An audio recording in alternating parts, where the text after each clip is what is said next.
Thank you very much, Mr. Speaker. So I'll get right into it. We on side government believe, like the opposition, that this ground can be summed into two different categories, all right? Two different themes. Firstly, personal effects, and secondly, effects on society. All right? So, first I'll talk about personal effects.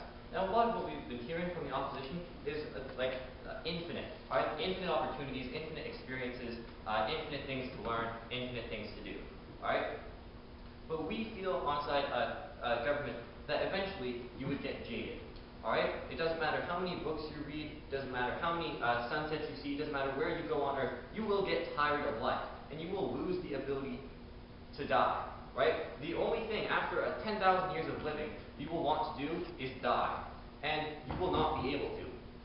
So, and without even getting into the kinds of problems you would have, your brain would have holding more than a couple hundred years of memories before going completely bananas, right? Your brain can only hold a finite amount of memories, right? But without even going to that, we feel that life would start to lose its meaning, and no matter what you do, you would eventually get tired of life. Secondly, right? So, same theme, different aspects, all right? So, we talk about how you lose your loved ones, and they talk about how, you could just make more acquaintances, more friends.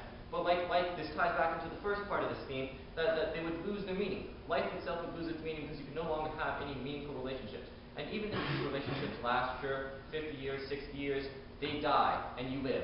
And more importantly, they get older, right? What happens when your own son, you can't throw a frisbee around anymore because he can't walk, because he's in a wheelchair, because he's 94, and you're still young and fresh, right? That's just wrong. So we feel that because of this, life would not be worth living anymore if we chose to become immortal.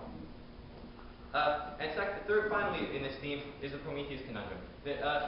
Eventually, the sun's going to burst, and eventually you're going to be stuck on this earth, this wasteland, painfully until the universe ceases to exist. So we feel that would be a really bad thing, and we feel the reputation of this point was limited. Okay, so the second theme is the effects on society. Now, they talked a lot about how you would become a superhero, you could save babies, you could teach African children, yada, yada, yada. But what we feel is that you would lose your motivation to do anything worthwhile if you became immortal. Because, imagine there's a lot of high school students and college students here, so you'd be able to understand this. Imagine having to hand in a paper whose deadline was an infinite distance away, right? You would have no motivation to ever write that paper, to ever do anything worthwhile.